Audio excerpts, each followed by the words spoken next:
Anthony, back to Solanke!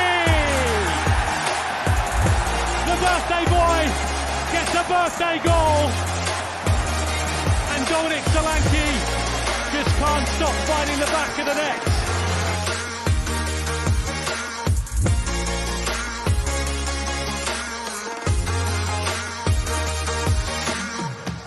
Energy into their forward play. Little link up with Billy, that's nice. And now David Brooks into the box. Shoots into the back of the net, David Brooks.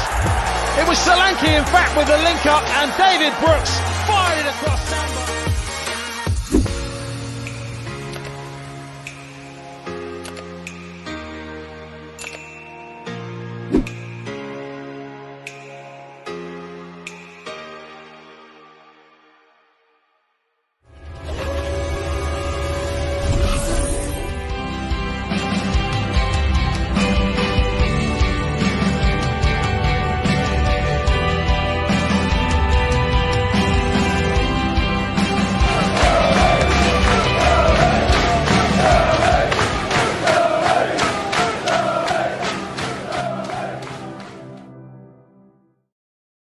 Good evening, everyone. It's Friday. It's another match preview. It's a top-of-the-table clash as promoted Fulham visit Dean Court tomorrow afternoon in a championship battle. Bournemouth take on Fulham. We're going to get prepared for it. We've got Cherries Red Army guests. We've also got an opposition view as well. And of course, you can get involved. Take advantage, whether you're watching on YouTube or Twitter. That interactive chat will be open for you this evening to give us your thoughts, including those score predictions later on. But first, we always mention about subscribing. And because of you, the fans, whether you subscribed at the start, whether you subscribe halfway through, or even now, we have just gone past 900 subscribers on YouTube. So thank you very much for everyone who's helped contribute, making this channel work for us and the fans. So, it makes the season a bit more entertaining. But I wonder, with 2 weeks to go until the end of the season, as long as not in the playoffs, whether we can get as close to 1,000. So hit that big subscribe button if you're new to the channel.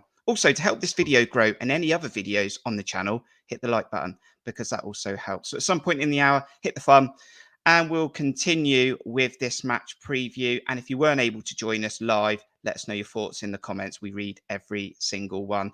So will Fulham, they be a bit hungover from the other night? You know that they're going to want to turn up tomorrow, though, because they'll love nothing more than to put a little cherry on the top and upset a Scott Parker football team. It's Bournemouth taking on Fulham. Let's talk it.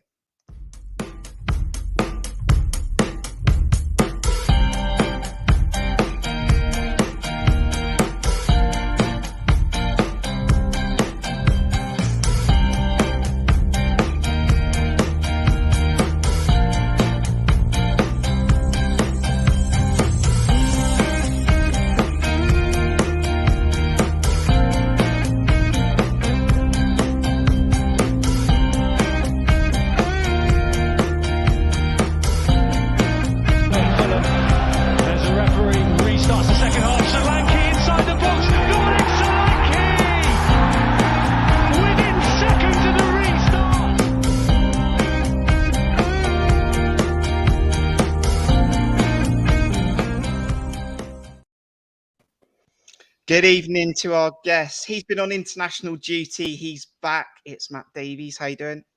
Yeah, very well, Kirk. Yeah, great to be back. Had a nice little break. Well, I say break, more of a working break, really. But yeah, great to be on tonight.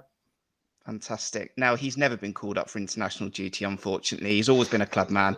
He's back on the channel for another match preview. It's Bournemouth fan Steve Hensman. How you doing, Steve? Yeah, I had to give up the internationals to prolong my club career. Brilliant.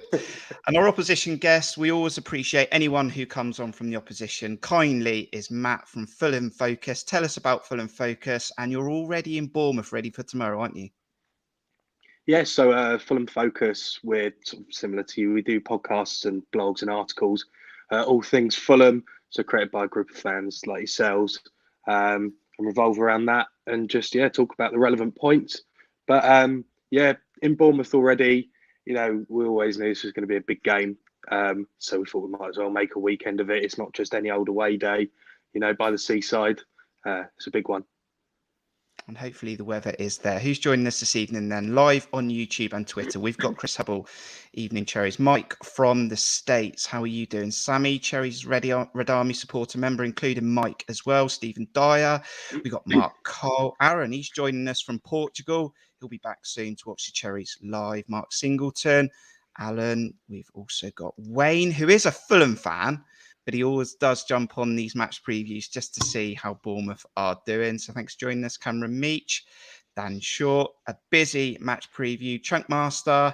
Anyone else who is watching us this evening, we'll drop it on the screen and let's get straight into it. Let's start with Fulham before we get into the game.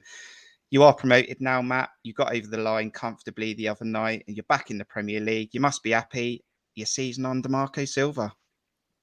Oh, I'm buzzing. It's great to not have to go via the playoffs. You know, the last two times has been at Wembley. First time we could be there, which was obviously a fantastic day. Second time was watching from home, and it was against the neighbours Brentford. But, you know, we managed to come out then. But yeah, another season in the Championship. And I'll be honest, obviously at the start of the season, we did have a certain head coach. And I wasn't optimistic. The squad, we were full of loans. The squad felt like it was going to be very threadbare. The club, in my opinion, felt very disconnected. It felt very negative. So I feel like, you know, the changes that we've made were necessary. And yeah, I mean, it's been fantastic to have Marco Silva come in. You know, the free-flowing football. Some of the wins have just been outstanding. Some of the performances. And yeah, to seal it with 4 games left, 3 games left, however many, is delightful. And now, you know, it's all about going for the end goal, which is, you know, trying to win the league. That is the main goal for us this season. Bournemouth, Matt. This is going to be a funny one tonight, having 2 Matts on both teams. But Matt Davies, Marco Silva, I think he is a type of manager that you either like or you don't like. He sort of came into the managerial game with Hull and done very well. He didn't do as well in maybe other appointments at Everton, etc. But he's got the job done. And we talked about a remit here, whether you like the football or not. He's got the job done. He's gotten back to the Premier League. Yeah, well, first of all, congratulations, Matt, on your promotion. I must be honest. At the start of the season, when Marco Silva was appointed, I was sceptical. Really, I didn't feel like I rated him very much as a manager. Didn't think he'd been particularly successful anywhere he'd been in England. So I was a bit undecided as to what was going to happen with Fulham. But credit where credit's due. He's managed to pull the squad together, get the team together. You're playing a brand of football. You seem to be playing with you know, a lot of confidence, a lot of purpose. It's a case of, you know, you'll always outscore the opposition when you've got players like Mitrovic up top, with Harry Wilson in behind and all the other quality you've got around him. It's no surprise, really. I was just doubtful as to how, you know, he would manage it, really, as a manager of the football club. So, yeah, many congratulations, Matt. You've had a great season, obviously. And we're obviously hoping to join you. You know, it's far and away the 2 best squads in the division, in my opinion, on paper. And, you know, that's reflected in the league positions. And you particularly have shown that probably more than we have this season on the pitch. But, yeah, Steve, thanks very much. Look at those. Oh, sorry, Steve, I was just going to say as well. Sorry, I was just going to say as well. You say about that, you know, at the start of the season, Bournemouth are running away with it. I mean, you know, how many games you go unbeaten? 15, 16? 15. Yeah, 15, you know, 16, we had some good results, but Christ, I didn't think we had a chance. You know, and it's just one of those. I think we were 11 points clear of you at one point. Yeah, we'll dive into it. Steve, just get your short thoughts on Marco Silva, though. Are you surprised that he's got them promoted with 4 games left? Yeah, to some degree. I mean, he has. I mean, Matt said he's never been that. I think consistently successful is probably the way of putting it. He has had some success, hasn't he? With the was it Hull he did well with, but never really cut it in the Premier League that well, did he?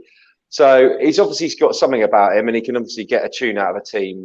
Just maybe it's a case of, you know, the fit was good for him at Fulham. And we certainly got the firepower, like Matt said. You know, that team on paper is probably, if not the best, you know, one of the 2 best with us. And like you say, it just needs someone to get a tune out. Obviously, Scott Parker wasn't getting quite the tune out that he now is.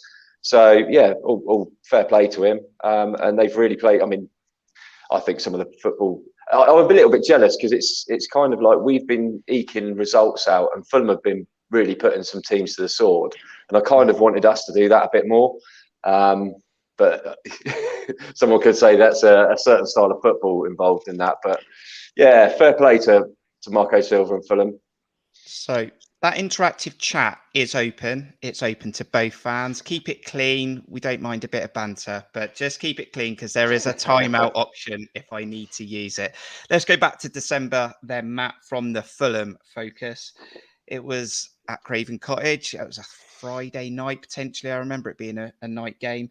And 0-0 at half-time. Bournemouth came straight out of the traps, got that early goal. And I was on a preview, I think, on Talk Sport prior to that game. And there was a Fulham fan from Fulhamish, I think, podcast. And he said, you'll probably score, then try and see it out. And we'll probably score late. And it was 1-1. He predicted exactly how it played out. Is that how you saw it?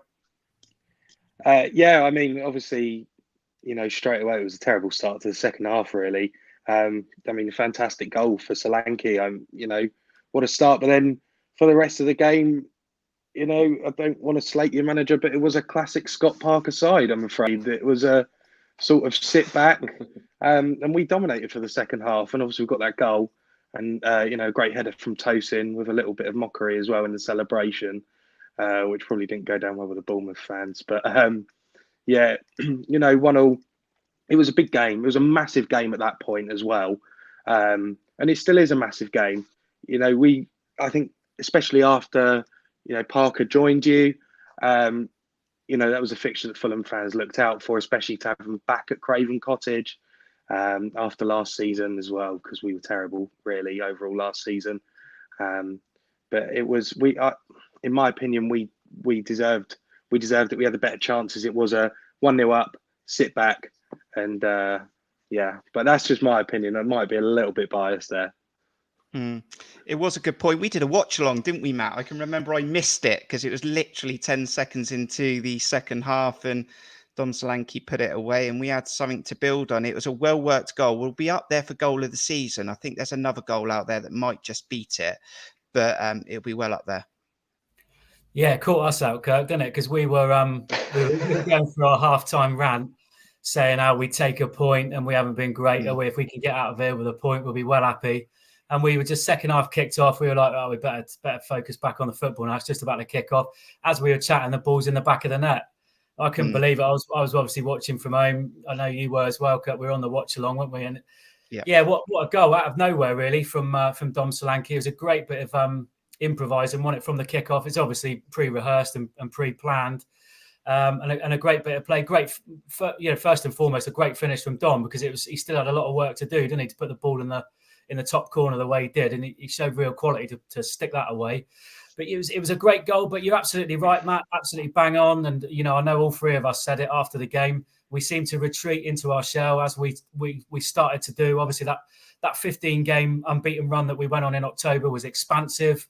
We were pressing high.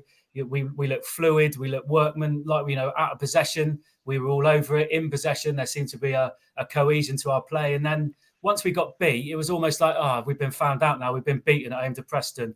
We better retreat into our shells a little bit now and start being a little bit more cautious. And that just gradually got, I have to say, worse and worse as time's gone on. And it was depicted none more so than in that second half against you boys, Matt. Because after that, we just panicked, didn't we? And thought, Christ, we're 1-0 up here. We've got to hold on to this with all our might. And we just got deeper and deeper and deeper and just allowed you to play all the football. It was a question of time before the equaliser went in from yourselves. And we just allowed that to happen. And we could have even lost the game quite easily, couldn't we, second half? So in the end, we were pleased to get out with a point, weren't we? Biggest question, Steve. Did you see the goal? Because it was 10 seconds into the second half. Did you see it? No, I didn't. You were in the concourse, weren't you? You were so in the concourse. But they at Fulham, they have got the tellies in there, and it was absolute scenes at half time. Well, just after half time, should I say? When that goal goes in. I mean, I've seen it back on the replay. Like, it is one of those one of those goals. It just caught it caught Fulham cold. It was like they were tranquilised, and we just sort of played this rehearsed routine. And what a finish it was from Dom. I mean, I heard there was lots of stories going around that it was actually emulated around Europe, that routine from various other clubs. That's how certain people picked up on it. But yeah, brilliant. But like Matt said, it was what stank to me in that game was how early we retreated into our shells in that game. I mean, it was probably about, I seem to remember sort of 25, 30 minutes mark left in the game, and we start we're bringing on defensive players, and I'm thinking, Jesus, we got a long way to go against a decent side at home, and they were battering at us that second half, battering down the door for about a good 25 minutes. And it was only, like Matt said, it was only a matter of time. Yeah. But yeah, it was a good day out, and it was a good point to take. And, I'd quite happily snap your hand off for another point tomorrow. Definitely. We'll get those score predictions later on. Right, Matt, 42 games, 86 points, promoted, got back to winning ways against Preston. I mean, we got to try and break this down. This is interesting, Matt, from the Fulham Focus, because you've had 26 wins, 13 at home, 13 away, 8 draws, 4 at home, 4 away, 8 losses, 4 at home, 4 away. Break that down. I mean, we've never had a good away record, really. Certainly when we're in the Premier League, when we went down in 18-19, our only away win of the season was at Bournemouth, and it was a penalty, and we'd already been relegated by that point. Yeah, so some of the away trips have been fantastic this season. We've really looked the business on the road, and it's been fantastic to watch. At home, we've had some poor results. All right, we've lost 4 away, and we've had some shockers away as well. Games where we just haven't turned up, and we haven't deserved anything out of the game. And a couple of times you're looking over your shoulders at second place, you think you could catch us here. But yeah, I mean, we've been fantastic, and 98 goals across the season is just remarkable. We're just scoring for fun. But it did feel like we were going through a bit of a blip lately. A couple of losses before obviously beating Preston to secure promotion, which was fantastic. Doesn't stop there though, Matt. 98 goals, and this is Matt for Bournemouth now, because they come to Dean Court scoring 49 goals in a first half and 49 goals in a second half. This is ridiculous, these stats. Yeah, it really is quite unprecedented, really, particularly with Mitrovic weighing in with the amount of goals that he's weighed in with. But I think the worry is for us is it's not just Mitrovic that we've got to worry about, is it? We've got, we know what Harry Wilson offers, and at Premier League level, the jury is very much out on the fella. As was showed when he was with us, but at Championship level, he can terrorise defences, and his numbers, both in terms of goals and assists, will always be very strong. And in behind Mitrovic, he's always going to cause problems. And then you've got Cabano, then you've got Carvalho. The list goes on, doesn't it? You've got Di Cordova-Reid to come off the bench. You've got players coming off the bench. And that's the worry. But on the flip side of that, I like to think that we've got similar, really. We've got similar quality. We haven't quite got a Mitrovic with 40 goals, but we've got Dom Solanke, who's 20, 26. He's got now 26, 27 goals. And we have got real quality as well. I think the only difference is you've been more consistent, Matt, in showing it than what we have. Because on paper, when I look at the two squads, and I had a look at them tonight before I come on, and you think, there's not much in it, really, I don't think, in terms of actual quality on paper. We're right up there with it. You've just shown more consistency on the football field than we have. I feel like at the moment we're a one good game in 4 team. We'll have 3 very indifferent performances, particularly at home, where teams will, and away perhaps, where teams will set out to frustrate us, stifle us, stop us playing. And then we'll have a game like we did at Coventry, like we did at Huddersfield, where a team's got to come out at home with an expectant home crowd behind them. And that's what suits us best. And I wasn't a bit surprised to see us win that game 3-0 on Monday. No result would have surprised me, but it didn't surprise me because the Coventry had to come out, expectant home crowd. They're going for the playoffs. They want to play attacking football, and we can pick them off. We've got the quality to do that. So it will be interesting tomorrow. I think the two teams will probably set up similar in terms of formation. The styles of play in some ways are similar. You'll probably disagree with that, Matt, because you've probably been you'll feel like you've been far more entertained with Marco Silva this season than you have been with Scott Parker. So it really is going to be a fascinating contest, I think, tomorrow to see how it shapes up. Steve, Matt's mentioned it. We got back to winning ways on Bank Holiday Monday. We got back to hitting the back of the net because we had 3 shots in 270 minutes leading up to that game. And it was about being clinical against Coventry over ball possession, which is something very different to what we've seen. We had 3 shots on target. Each one hit the back of the net. 3-0 against Coventry. We needed that going into this game, didn't we? Yeah, absolutely. It's just just to stop the rot, because the more and more those games go on, they eke past you and you're not picking up points, and everyone's going, "Oh, it's all right. We've got games in hand. We've got games on." But if you're not picking up points, then that's useless. It's points on the board that matters. But we were very clinical against Coventry. I mean, the first half, I mean, how we were 2-0 up, I still can't figure that out, because they dominated us. Possession wise, they were causing us problems down the flank. Each flank, they targeted the left hand side particularly. But I thought they were unfortunate to not get a goal. If Travers made a couple of good saves again, but those chances when they came along, you're showing him on screen now. Jamal Lowe really took it. I mean, that header he scores on the weekend, it's a hell of a header. It's behind him. He's got to generate a lot of power in that, and you just think, how's he going to score from there? And he just perfectly timed it. Dom's first one, bit lucky, big deflection. But again, it was we caught them, we caught them on the break. They were dominating possession. Jeff intercepted a ball, a simple through ball, and then all Dom's got to do is try and hit the target. And by hook or by crook, he got the deflection and it went in. And those are sometimes a bit of luck you need, don't they? So we go in at 2-0 up, and I think, well, we've blagged that really. And then we come out second half, and it was just for me, it was just a matter of containing them, not giving them a sniff after that. And that's when Scott Parker, and rightly so, I think, made those more defensive changes then.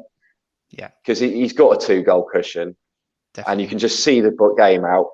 He went to a 3 at the back, didn't he? And we were just keeping the ball. We were olaying in the end, and as it turned out, we nicked another chance. Dom got a second. Unlucky not to get a hat trick actually later on. But yeah, I mean, that's for me when Parker needs to be doing those sorts of changes, not when we're 1-0 up against Fulham. Or 2-1. Yeah, exactly. So we have to speak about some players then, don't we? Now, I'm going to show 3 players on the screen that might be involved tomorrow. These 3 players as well, I'm sure, have been voted for EFL Championship Player of the Season. They're nominated. So you've got Mitrovic, 40 goals, Dom Solanke, 26 league goals, and then Harry Wilson, who's played for both teams. He's also in there with goals and assists. We're just going to focus on 2 for the moment. Coming to Matt from Fulham Focus then. I mean, tell us about Mitrovic. I mean, he is a handful. I'm going to show some stats on the banner at the bottom of the screen. He's coming to town tomorrow. He's played 40 league games, 40 league goals, 21 right foots, 8 left foots, 11 headed goals, 40 goals inside the box, 7 assists. What a handful. I mean, the guy is just on another level. He's ridiculous at this level. He's fantastic. And he has been crucial for us this season. He's missed a couple of games, illness, COVID. But, he's just there all the time. I think there was a stat recently. We've won 4 games away from home 1-0. And all 4 goals in those 1-0s were from a Mitrovic header. He comes up with the big moments. And, it's not just the sort of instincts within the box. He's scored some absolute beauties as well. And he's just a handful for defenders. And a lot of Fulham fans didn't think he'd be at the club this season, rather. We thought he'd be off in the summer. He didn't really play last season in the Premier League. And he seemed to have a falling out with the manager.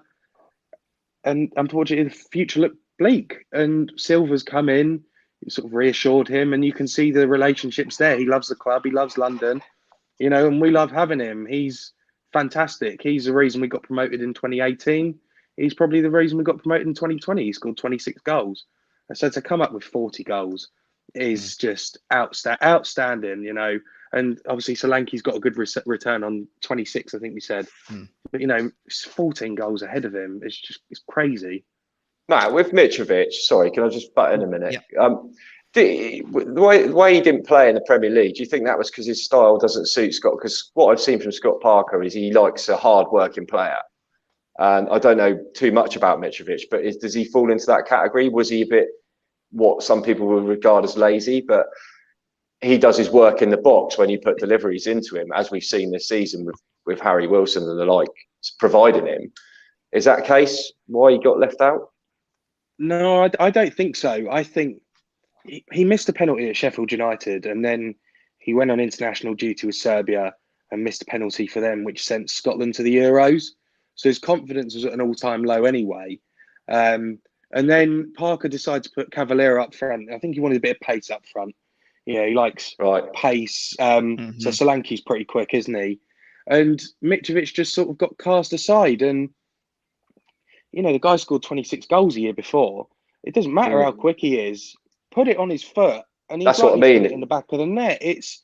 I think they had a falling out, and I think that's what a lot of fans thought. And as I say, in the summer, we didn't know if he'd leave or stay.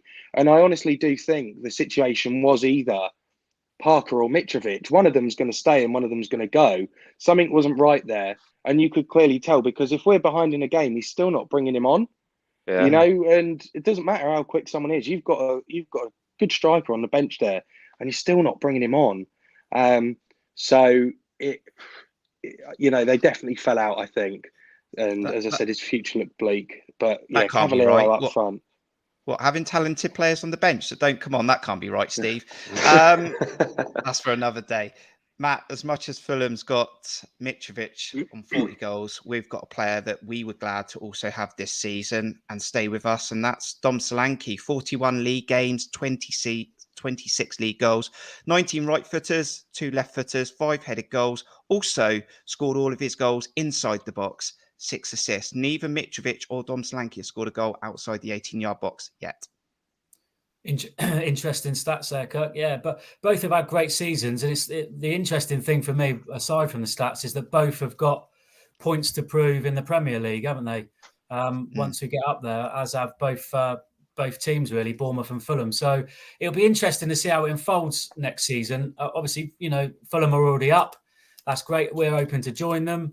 And it'll be really interesting how the season unfolds. Fingers crossed we get ourselves up, and how both teams adapt next season and how they fare in the Premier League. But 2 players that a lot of people will be keeping their eyes on is Mitrovic at Fulham and Solanke at Bournemouth, because the jury is firmly out on the pair of them as out and out strikers in the Premier League. And I think they're both capable of doing the business. I really do. I just think it'll be about who that both teams will want to build their teams, or both managers will want to build their teams around those players, I think, and who they can get around them to make sure that they're creating enough chances for them to have an impact in football matches. Because as we know, and as Fulham know well, more than us, and Matt will be able to tell us this, the step up from the Championship to the Premier League has probably never been greater, has it, in terms of the gulf in class. And I think we'll experience that again next season, maybe even more so. And I don't know what your thoughts are, Matt, on it. Are you happy being dare I say it, a bit of a yo-yo club that goes up to the Premier League, comes down? You just knew it was going to come in. Are you happy with that? Because I've got mixed feelings on it as a Bournemouth fan. I mean, we've obviously spent a lot of our history in the lower divisions, where historically we're a 3rd-tier football club. Let's be honest, we're a League One football club. So history tells us. So our stadium tells us, and our fan base and all the rest of it. So to be a yo-yo club going from Championship to Premier League season after season, I don't know if that bothers me too much or not, really, because I'd never thought that would happen in my wildest dreams. I'm sure Steve and Kirk will concur with that. But how do you feel about it being a Fulham fan, Matt? What's your view? Obviously, we want to stay up. That's the main goal. It does get frustrating. You get a high turnover of players every summer. Everything feels uncertain, and people's minds they don't stretch back very far. We were in the Premier League for sort of 13, 14 seasons, got to a European final in that point. So historically we're not a yo-yo club, recently, yeah, sure, we have been. The owners haven't got it right in the summers. You know, we spent £100 million, and we spent £100 million on crap, a lot of it anyway. You know, and we've gone back down, we've rebuilt. Some of them have gone out on loan and then come back because they weren't up for the fight in the Championship. Come back, we've loaned in a load of players. And at a point, I thought we were going to stay up. We beat Liverpool 1-0. I thought we're good enough, 100%. We're going to do it. We're definitely going to do it. And we didn't win for the rest of the season. And obviously come back down again. All those players leave. We've then got to replace these players. And then you bring back the players who have helped you get up in the first place, who are then isolated, frozen out, benched for the whole season. You're then relying on these players to get you back up again.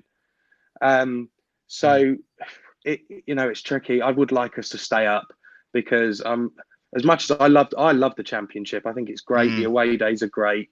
You know, I might not be saying the same if we were fighting at the bottom, but anyone can beat anyone. It's a really exciting league, and you don't go into games fearing anyone. You know, whereas if you go and play a City, a Liverpool, you think, this is going to be a tough watch for 90 minutes. Yeah, we've had this discussion, haven't we, boys? I totally agree. I mean, I think it's weird that I think that I just want to go up this season just for the money and the security of the club. I mean, there's conversations to come in a few weeks if we do it and we get there. But it's going to be weird. I think the first time we went round and we went up, there was players that were just playing out of their skin that never dreamt of playing in the Premier League, and they played on enthusiasm. But this is more that we've got to, as a club, try and put right some of the things we didn't finish the first time round. And that's a really poor reason to go up promoted, maybe. But I think that's where it stems to. Matt, Fulham Focus, it's been great to have you on. We're going to get your score prediction in a minute. Very, very quickly, I'm just going to show you on the screen your lineup from the other night against Preston. How much different will this look tomorrow, or is it quite a straightforward lineup that you'll see again? I'll put it back on the screen because it's just refreshed. Your team from last night, from the other night. Yeah, that's probably our strongest team, to be honest with you. That's what I'd go with. Joe Bryan was outstanding at left back. He's sort of been in and out of the team with Anthony Robinson. And to come in and really prove a point has been fantastic. And Cabana on the left, I mean, he's been outstanding this season. Well, as I said earlier, a player that's got us promoted and then been sort of frozen out, gone out on loan, has really stepped up to the plate. In my view, that is our strongest team. And I hope that's the team we go with tomorrow because I think we'll stand a good chance of winning with that team there, hopefully. So for those in the chat watching us live on YouTube, that could be the Fulham team tomorrow. We'll find out at 2:00, obviously. Right, Matt, Fulham Focus, it's your moment to give us your score prediction tomorrow. We're going to let you get on your way and enjoy the rest of your night in Bournemouth. Don't drink too much. You want to save yourself for tomorrow. Score prediction tomorrow, and looking forward to the game. Yeah, it's going to be a great game. It's a massive game. There's a lot riding on it. I think for you guys, sort of more because you want to get some daylight. But I think we can all but seal the title tomorrow. And I'm going to go with 2-0. And I think our main man up front might bag a couple of goals against his old enemy, which will be fantastic to see, to be honest. We do look forward to the challenge. Matt, it's been brilliant having you on. Thanks for coming up trumps, because I know you messaged me about 45 minutes saying I can pop on if you need me to. So really appreciate that. Have a good evening. Enjoy your day tomorrow, and we will speak to you soon. No problem. Cheers, mate. Thanks, guys. Best of luck for the Cheers, rest of the Matt. season. Good luck tomorrow. Thanks, mate. We are going to continue, as we always do, with the match preview because there's loads more to come. We've got that predicted 11. We're going to talk about some of the players that might not be involved tomorrow, but there's some talking points from Jacob Tanswell on Twitter. We've also got score predictions. It's an interesting game. It's a big game. You need to hit that like button and subscribe if you're new to the channel.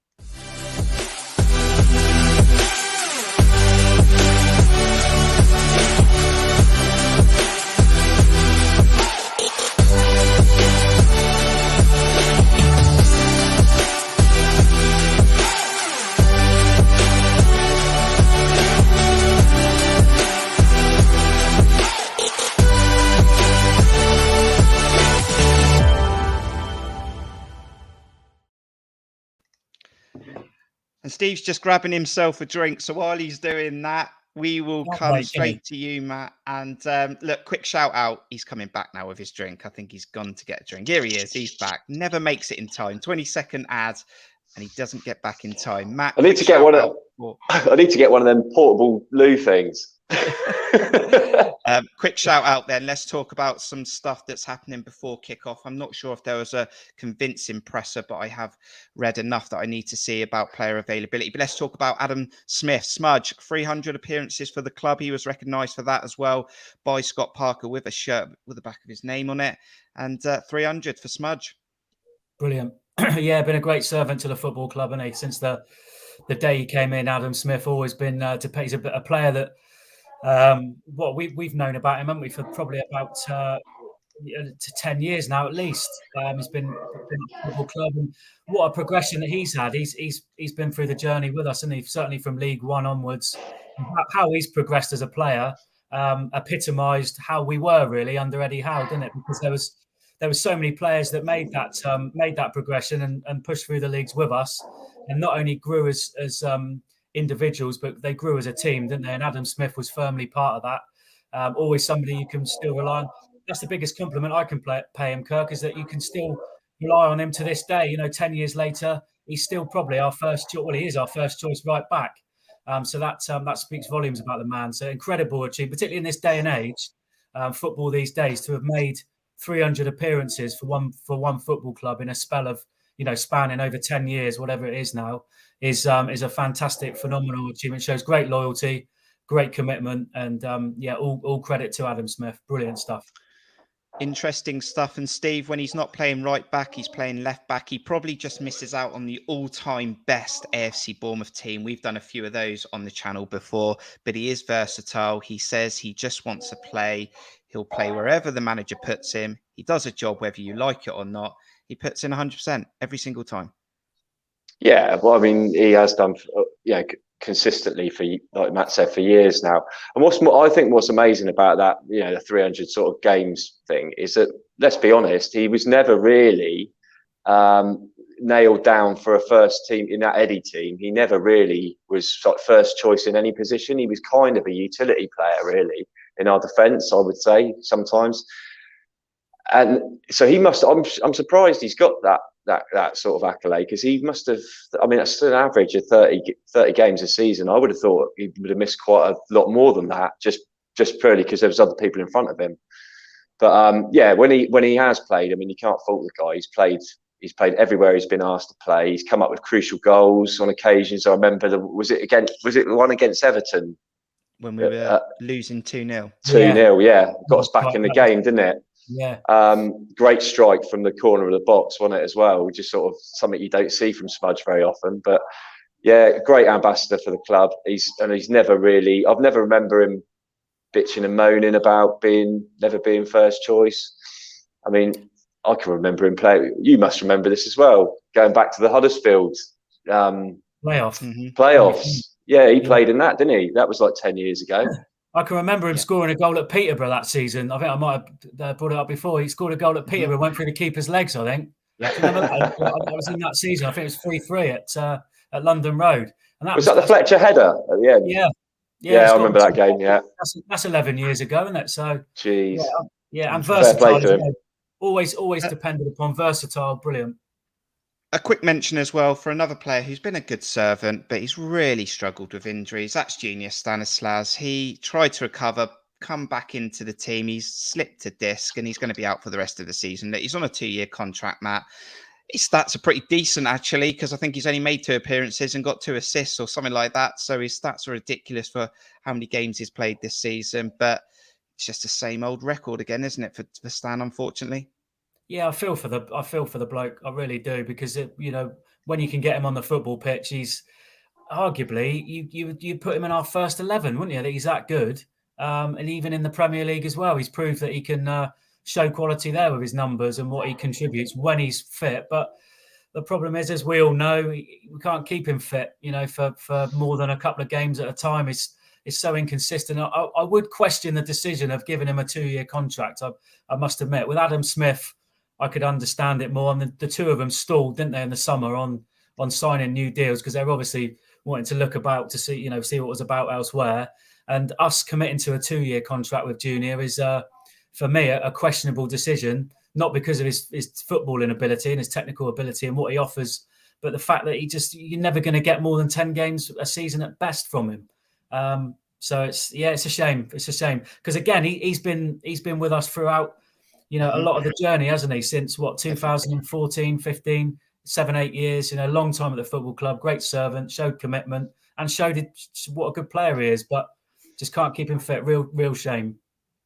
Absolutely. And Steve, I don't want to dwell on this, but Jacob Tanswell done an article yesterday, I think it was, and he spoke to Todd Cantwell, and I think Norwich have triggered an extension on his contract, which means that they might get a bit more money for him. And there's a big question going around, and that's we want to know in the chat actually. I mean, would you sign Todd Cantwell permanently? You've got about 1 minute to just let us know in the chat. I'm starting to think that is he the right fit for the current manager and coaches that we've got. Sometimes it just doesn't work, and I like the player. I think there's a talented player in there. I think if you can get the best out of him, play him in the right position and get him with confidence, you're definitely on to a winner. But hey, if it's not to be, it's not to be. Would you sign Todd Cantwell if there's an option for the club to do that, if we're in the Premier League next year and the player wants to sign? I would, but that is based on if Todd Cantwell is in the place where he's at the sort of peak of his powers, like he was at Norwich. I don't know what it is. I don't think he's quite right in himself. I'm just guessing at that, but I've heard a few mutterings as well along those lines. Complete speculation. It's nothing concrete, but if there's something not quite right with him and he's not enjoying his football at the moment, I could see why you may sort of dodge that one. But there's definitely a player in there, 100%. I mean, we've seen it in the Premier League when he had that partnership with Buendia, Pukki, Norwich. I mean, they would go, he was knocking on the door for an England spot. People were saying, who is this guy? Where's he come from? He was ripping it up in a not very good side in the Premier League. So there's definitely a player in there, 100%. Whether he's, 100% on it at the moment, currently, that's to be debated. But I would, if we could get him to his best. And I think you can, good people around you, you can get rid of those demons, whatever they are, or whatever's troubling you, and you can get back to concentrating on football, because I think that's what he needs to do. And the old saying, Matt, is you do need a squad to compete in a top league. Yeah, of course. I totally agree with what Steve's saying there. But for me, if it's the Todd Cantwell on paper or the name and the player that we know he can be, then I would sign him. But if it's the Todd Cantwell that we've seen since January, no, I wouldn't, because he hasn't offered. And this could be a combination of things. It could be that Parker's not getting the best out of him. Parker, he doesn't suit the style of play and the formation that Parker's using and what Parker's asking from him. It could be the player himself and his attitude. We were warned about this from Norwich fans, that he's not in the right frame of mind. He's not right mentally or physically, because he's shown very, very few glimpses at the moment of the player that he can be, and since he's come to us in January. So on the basis of what we've seen from Todd Cantwell since he came to our football club, on the field, no, I wouldn't sign him at the moment. And I think Mark Cole made a good point, an interesting point in the comments there, that you could probably pick up Tom Lawrence for cheap at the moment, with Derby being relegated. And on that basis, I'd probably go Tom Lawrence over Todd Cantwell at the moment.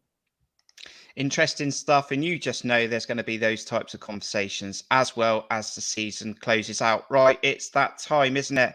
There's some interesting conversations coming in the next 5 to 10 minutes, actually, because Scott Parker did decide to rest on certain players, not probably expecting us to be so clinical in front of goal. So what does he do tomorrow, knowing he had Billing and Cantwell on the bench on Monday? It's time. We're going to need your help for that predicted 11.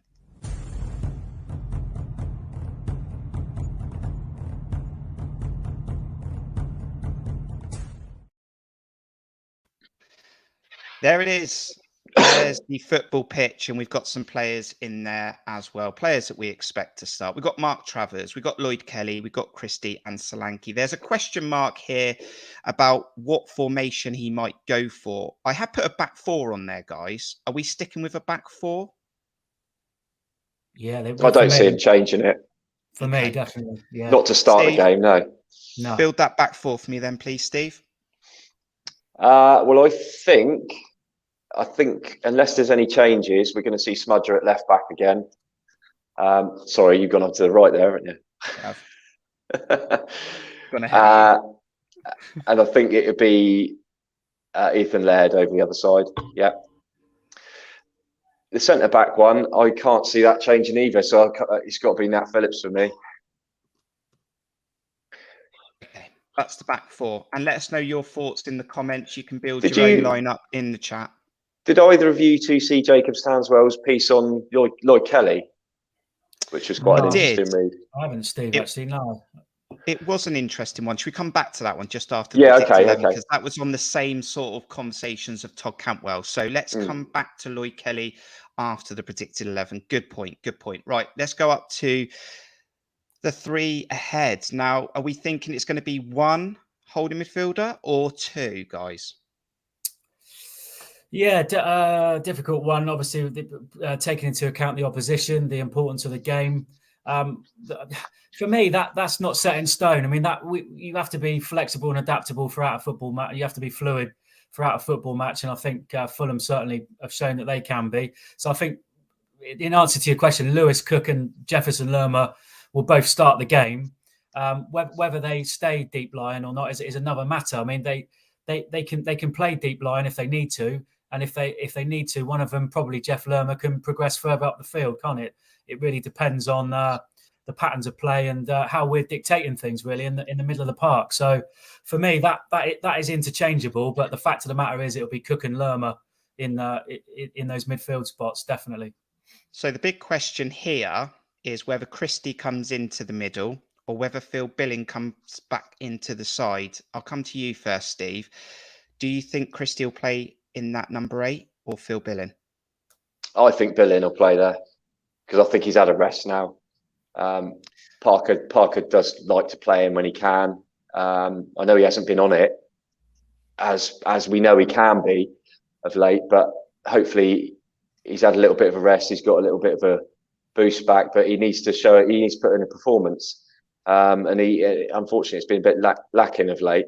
Going back to the two sort of midfielders behind there, I think he'll probably stick with what he did at Coventry and play the two like that because it seemed to work pretty well against Coventry. We just hit him on the break and we're clinical. And I think Fulham will come out and attack us, and I think that's what we'll try and emulate against them personally. It's almost matching them up in a way. If the formation, what you showed Matt earlier, was to say, was what they're going to play, but it's almost the same thing. But I would go with Billing in front, and I think that's what Scott will do. A 4-2-3-1 really, so we'll match them up. But if we can gain some sort of control in the midfield, there's nothing. Lerma's very capable, and we know that he'll be able to advance up the field. So, I agree with Steve. I think both deep line, but if we can start to control that midfield, then obviously Jeff Lerma can push up and give some support to Phil Billing. And I think that's what he did on Saturday against Coventry. That's where our second goal comes from. Yeah, exactly that. So you have got to be interchangeable. It has got to be flexible and fluid, hasn't it? And I think I would probably go. I've been deliberating this, and I think I probably just about agree with Steve that he'll probably bring Billing back in. I mean, there's always the big question when we do these predicted 11s is it what we want or is it what we think Scott Parker's going to do? And I think Scott Parker will go back with Billing because he loves Billing, doesn't he? And I think maybe a spell out of the team is definitely what he needed. But for a game like tomorrow, he is the sort of player that can come up with something special. So we'll be hoping he does that. Big question then, guys, is who sort of plays to the left? So we expect Ryan Christie off the right, Dom Solanke up top. Jamal Lowe took his opportunity against Coventry. What a great goal he scored. We're not always sure whether he turns up from the start. And then you've got the likes of Jaden Anthony, who played well against Coventry, and obviously Dembele wants to say as well. I mean, where would you go, Steve? Well, if you're just going to ask me which player I prefer there, or you're going to ask me what Scott's going to do, what Scott Parker's going to do? Well, in my opinion, I think Scott will probably. I think he'll probably give Lowe a chance again. I think he obviously took the chance with both hands, didn't he, in the last game? And there, I was of the opinion that he's better off the bench personally. But he's sort of scuppered my thoughts on that a little bit by, scoring one hell of a header on the weekend. So I think he's done enough to retain his position. I think Scott will give him his chance again. If it were me, I'd probably go with Dembele, but it ain't me. And that's why I'm not the manager, and he is. Do we think it's going to be Lowe or Dembele or Anthony, Matt?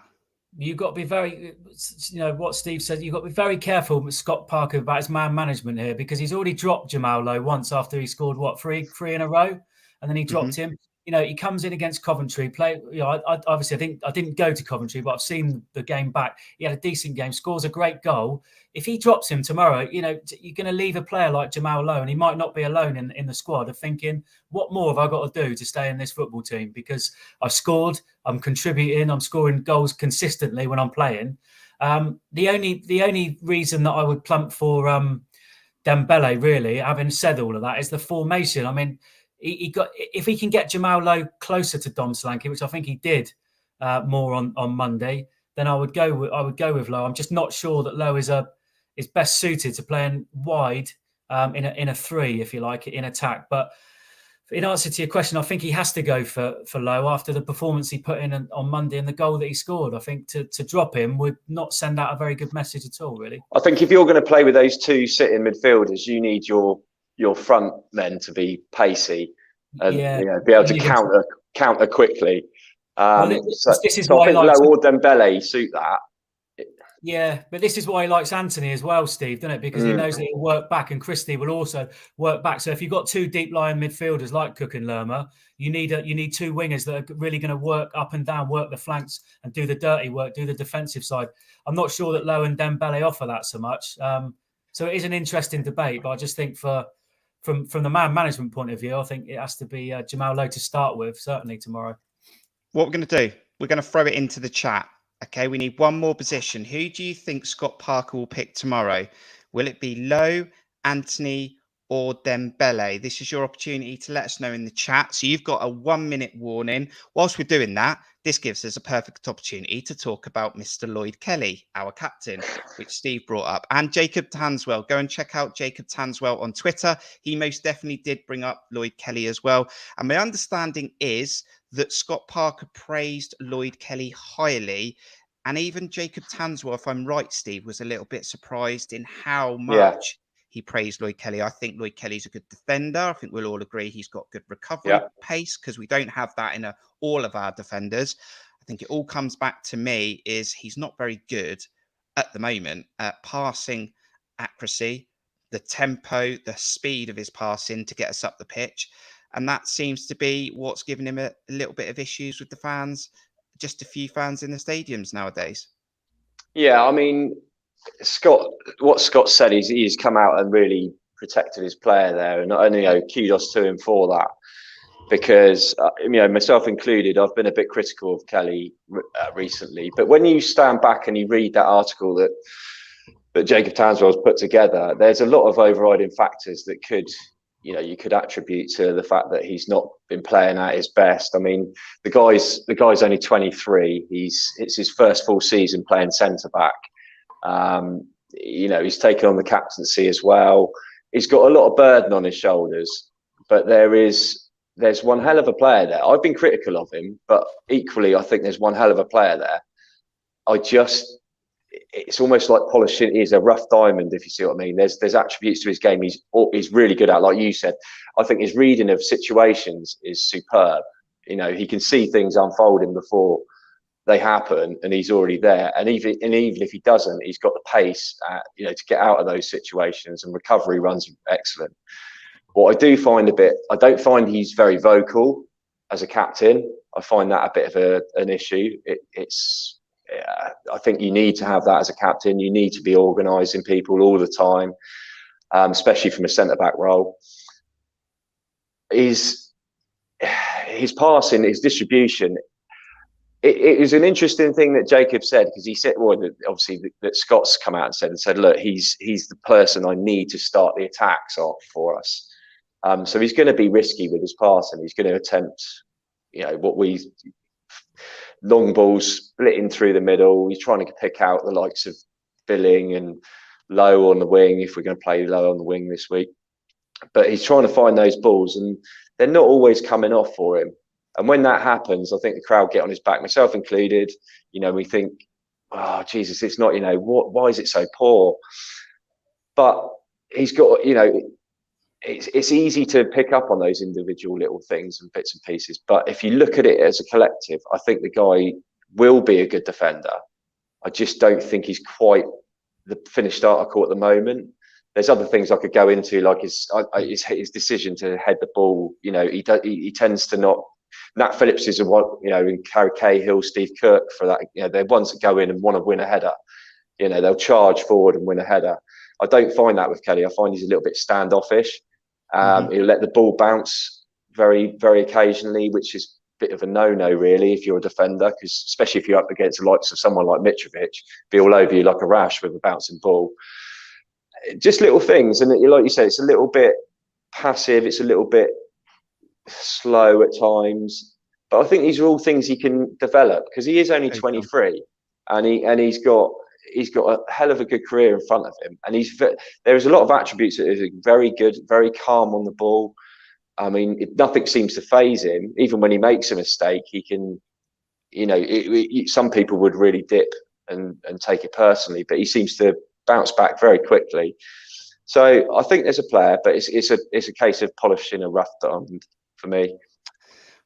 I'm going to show you that predicted 11 then. I think he just edges it, and I think we'll just go with Jamal Lowe because of his goal against Coventry. A lot better performance. It could be Anthony, it could be Dembele, but we've locked in. This is our predicted 11 for tomorrow afternoon. At 2:00 though, what that team will be. We've got those score predictions. They are coming very, very soon. Please continue to watch the channel and hit the like button.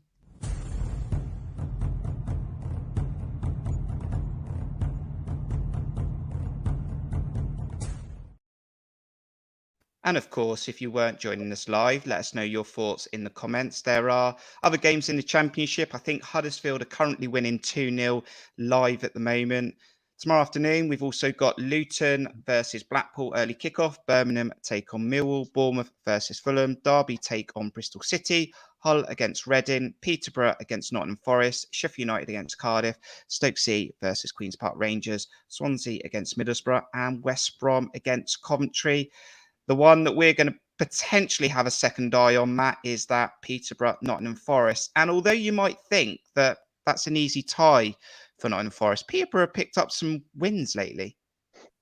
Yeah, they have. Grant McCann's started to turn it around. It could be too little, too late, I think, unfortunately for them. But while they've still got, mathematically, they've still got a chance of staying up, which they have at this point in time. They're going to go for it, and they're home to Forest. They'll have the crowd behind them. I think Forest will come through that one. I think they will win the football match. But I think they've got Fulham away on Wednesday, Nottingham Forest, haven't they? They've got us away as well.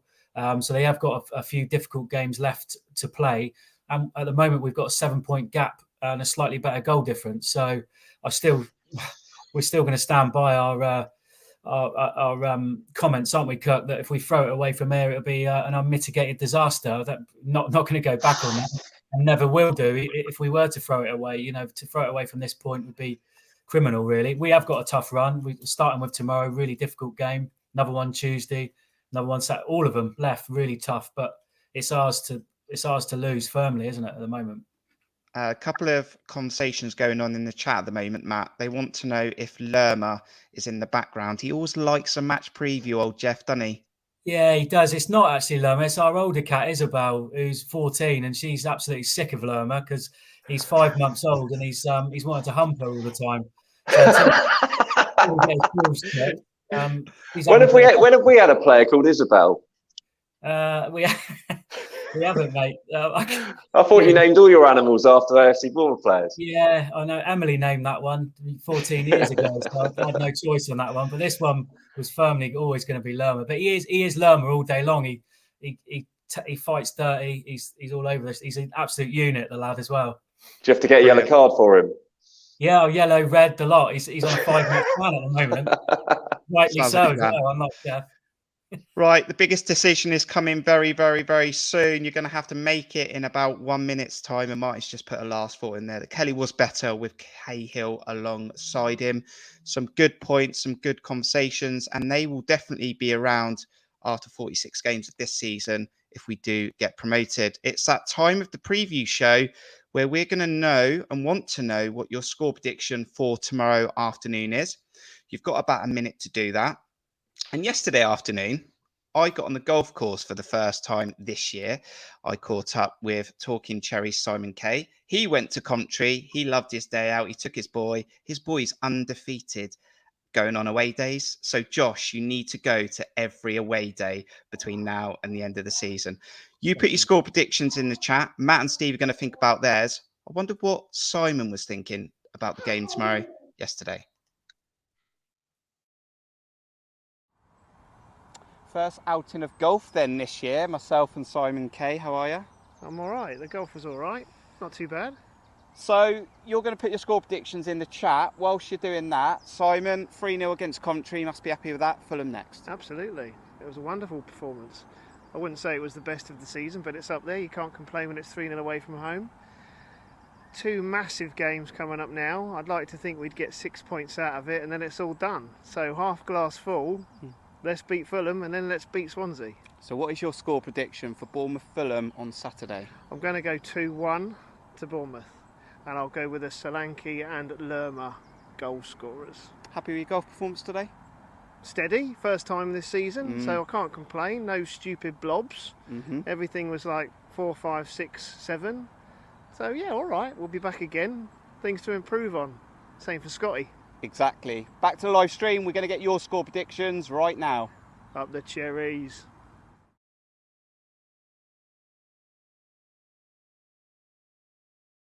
Thank you to Simon there from the Talking Cherries. That was at the Queen's Park Golf yesterday. Really enjoyed it. Thanks to Sean Woodland for sorting us out a tee-off time as well at short notice. So thanks for that, Sean. And Steve wasn't there yesterday, but he will be out and about on the golf course with me at some point this season. I didn't want to deflate you straight away. I know. So Simon played well, me less so, but I enjoyed it. Bit of fresh air, bit of sunshine. You can't knock it. Right, we need to get up with these score predictions. Let's go straight in with Stephen Dyer for the famous Cherries Red Army 3-1. He went early. Mike Wood, he's gone for a tight match 1-1. We've got a 3-2 to the Cherries, 3-2 to Bournemouth. Sammy Head says 2-2. Hart says 3-1, obviously. We've got a Bournemouth 2, Fulham 1. Cameron's going for a clean sheet. Cherries 1-0. I mean, Bournemouth all the way here this evening, guys. We've gone for AFC Bournemouth Germany. Fulham to win 2-1. As much as I want to win, I think we'll be disappointed. Mark Cole is going for a 2-1. Mark Singleton, 2-2. Solanke and Christie. Like to see a Ryan Christie goal. 2-2 as well from Heather. Right, Matt. Goals in this game, hopefully. I'm going for a score draw. I'm going to get mine out as well. I predicted a score draw against Coventry and we won 3-0. I'm not changing. I'm going for another 1-1 on the basis that we'll go and win the football match. Matt, how are you feeling about this game? And after seeing some of those scores, has it changed your mind at all? No, I was always going. I was always going 2-2. To be fair, I think it's got 2-2 written all over. It'll be a tight game. Fulham obviously, promoted now. They want to win the title, so it's a must not. They won't want to lose the game, will they, Fulham? Whereas we definitely don't want to lose it either. I think both teams will show each other a little bit of respect, but I just think that they've got too much quality for us to start thinking about keeping clean sheets, unfortunately, against them. But I do feel that we can get at them as well at home with the crowd behind us and score as well. So I'm going 2-2. I think Solanke on the score sheet. And I think Phil Bill, if he plays, might just pop up with one as well. And inevitably, Mitrovic and Harry Wilson will score for Fulham, won't they? Nailed on. So 2-2 for me. 2-2.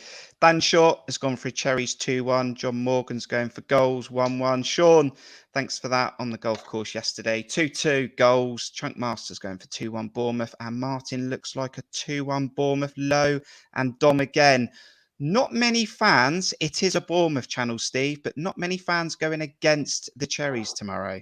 Are you going against the Cherries tomorrow? I wasn't going to. I was going to side with you two boys, and I was going to go for a draw. But you've already had 1-1 off me, which was my original one. I thought I'll go for 2-2. Then Matt's taken that one. So now I'm thinking, and I'm sitting here thinking, well, if he's going to play that way tomorrow with the two sitting midfielders and try and hit them on the break, they're promoted. They got nothing to. They might as well take a free hit at us, haven't they? You know, they might as well have a go. Would that work into our hands? Maybe it will. I'm going to go with a 3-1. 3-1. 3-1. Yeah. The Cherries Red Army. I think we'll concede. But I think we'll hit him a couple of times. Yeah. One thing that could go in our favour, weirdly, this game isn't on Sky Sports, which might be a bit of a surprise. We don't normally play that well on Sky Sports. We don't normally play well on Sky Sports anyway. Well, that's what I mean. Yeah. Why wouldn't you not pick this one? How is it? Was it Luton Blackpool instead? Oh. I mean, that would have been decided before it was a drab 0-0 against Sheffield United, a drab 0-0 against Middlesbrough. But Sky Sports are probably looking at this going, well, at least we haven't got Bournemouth on Sky Sports. But I think there will be goals in this game tomorrow. Interesting 0-0 stuff. 0-0. 0-0. And of course, you need to make sure you hit the notification bell on the channel because you don't want to miss any content. And we will try and get a match day vlog as we do out to you after the game, probably on a Sunday. If you see me out and about around the stadium tomorrow, just knock me on the shoulder. If you want to be part of the match day vlog, give us your score predictions, just let us know. And we also, as we do on every match preview, need to thank our channel supporter members for helping us do these live streams. Thank you to Mike, Mark, Rich, Richard, Sammy, Steve, Paul, Neil, Aaron, Morgan, Roy. And look, I finally got it uploaded. Mike Wood is on there as well. So thank you to you guys. You can donate or become a channel supporter member. buymeacoffee.com/Cherries Red Army. The link is in the description. Or just hit the like button. It's just as good. Look, we've gone on a little bit longer than we normally do in this match preview, but it's one of the biggest games of the season. Top 2 in the league. Matt, are you at the game? I am indeed, Kirk. Yes. He's at the game. So that means I need to find Matt tomorrow to get him on the match day vlog, don't I? You will have to. I'm going with the old man again. He never wants to go in the club bar, bless him. He's past his best days. I'll come now. outside. Yeah. I'll come outside. We'll find him. Thanks for coming on, Matt. Yeah, pleasure as always, Kirk. Yeah, looking forward to it tomorrow. Great to chat football as ever with you guys and up the Cherries just so we can get the job done, eh? Just get another Matt. in there quickly. Yeah, you too, Steve. We don't want to be the cherry on the Fulham cake. Absolutely spot on. Just a few thank yous in there from Stephen Dyer. Cheers, lads. Thank you, Sammy. Heather's in there. Mike Wood. Heather's making a nice comment for Steve, Mark Cole, Chunk Master, and Chris Hubble. Steve, always great to have you on a match preview. I'm sure we'll get you on the vlog at some point tomorrow, hopefully, if I see you. I'm sure you will, mate. I'll be there as usual. Brilliant stuff. And as much as this game will come around before you know it, you know that we're in midweek next week as well against Swansea. And just to give you an update there, if this game is on AFCB TV live, which I hope it is, we will do a watch along on Tuesday night and we'll incorporate a longer preview before the game. And then we'll wrap up our thoughts live after the game as well. Does that mean I have to be the roving reporter? Absolutely. We might even get Steve at the stadium if the signal... Live by video link. Exactly. From another country. Wow. Satellite link. Thanks, Matt. Thanks, Steve. Thanks to Matt from Fulham Focus for coming on as well to give us a Fulham perspective. But it's a big game tomorrow. We want a good game. We need to make sure we don't lose. We need to make sure that Fulham don't rub it in a little bit because you know they're going to want to do one over Scott Parker. But we get more points on the board. We'll be a little closer to that Premier League. From me, Matt, Steve, and all of you, enjoy your weekend. Follow the Cherries where you can. Let's go. Let's go get the 3 points. Up the Cherries. Cheers, guys. Up the Cherries.